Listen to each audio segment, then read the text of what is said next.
unë shpresoj, besoj dhe bazuar dhe në zhvillimet prej 7 javësh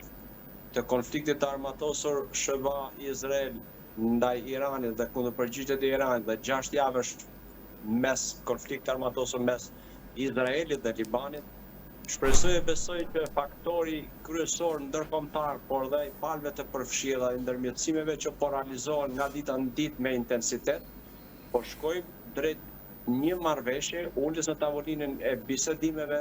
për të parafruar qëndrimet dhe për të ajustuar, si themi, në kërkesat e palëve, mbështetur në 10 pikat kryesore të Iranit dhe 15 pikat kryesore të paraqitura nga Shtetet e Bashkuara të Amerikës, dhe të jemi realistë ato çfarë diplomacia ka bërë, mendoj se do të shkojmë drejt një marrëveshje, ulje në tavolinën e bisedimeve së pari për primin e qëndrimeve dhe kërkesave për të patur një marrëveshje paqe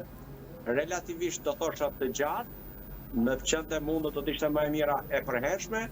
por tek më e pakta besoj unë që do të jetë me kohë të kufizuar, por që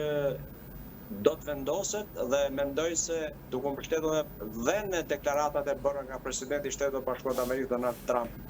dhe aktorë të tjerë të përfshirë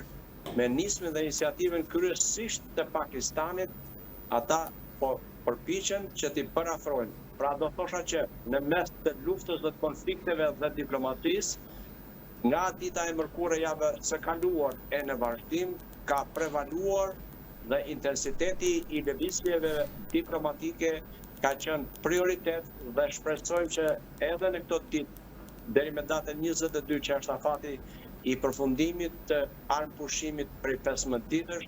të mund të ulen palët në një takim të dytë për të parafruar qëndrimet e tyre, kërkesat e tyre dhe për të dalë e finalizuar me një marrëveshje paqe në interes të palëve të përfshirë në konflikt, në interes të lindjes mesme, e pse jo në interes edhe të mbarë botës që është prekur nga